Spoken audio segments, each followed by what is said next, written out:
एक सज्जन railway station पर बैठे हुए थे। वो ट्रेन का इंतज़ार कर रहे थे। एक बूट पॉलिश वाला लड़का आया। उसने उस आदमी से बूट पॉलिश करने के लिए कहा, लेकिन उस आदमी ने मना कर दिया।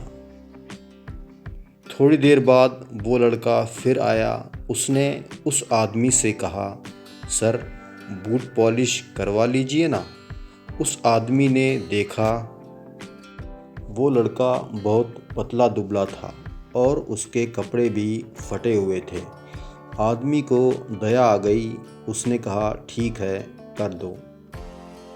वो लड़का बड़ा कमज़ोर सा था, बीमार सा लग रहा था।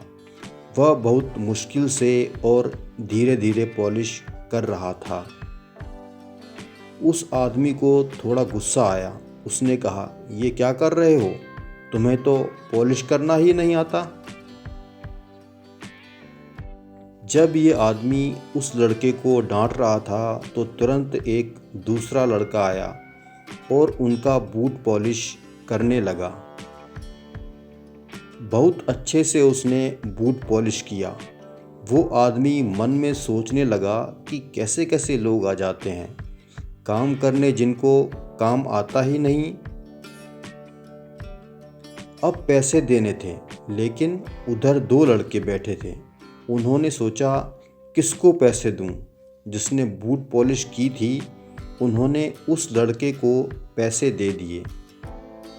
जैसे ही उस लड़के ने पैसे लिए, उसने वो पैसे उस कमज़ोर बीमार लड़के को दे दिए और पीठ थपथपाकर कहा, ये पैसे तुम ले लो, अब तुम जाओ, किसी और ग्राहक को ढूंढो।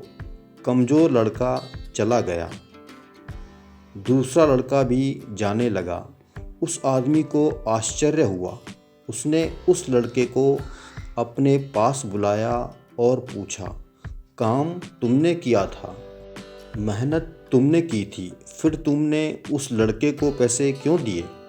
तो उस लड़के ने कहा, साहब, 2 महीने पहले ये चलती ट्रेन से गिर गया था।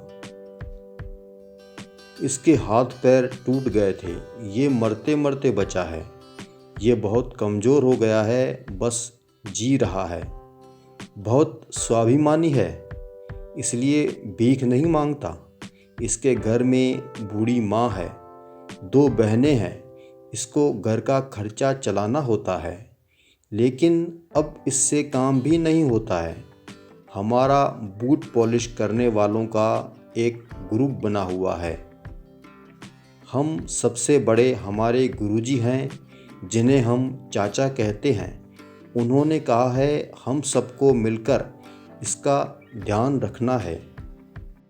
जो चाचा हैं वो समझाते हैं कि हमें इसकी मदद करनी है। वो बहुत अच्छी अच्छी बातें समझाते हैं। हमने उनसे ये सीखा है कि हम इस लड़के की मदद करें। हम में से कोई ना कोई इसकी मदद करने के लिए आ जाता है। ऐसा बोल के ये लड़का वहाँ से जाने लगा। उस आदमी ने उस लड़के को फिर बुलाया और उसे कुछ पैसे दिए और कहा, उस लड़के का इलाज कराना, दूसरी कोई मदद चाहिए तो मुझे बताना। ये कहानी सिखाती है, जीवन में स्वाभिमानी बनना चाहिए। हमारे आसपास कोई ऐसा है जिसकी हम मदद कर सकते हैं, उसे आगे बढ़ा सकते हैं, तो हमें ये करना चाहिए।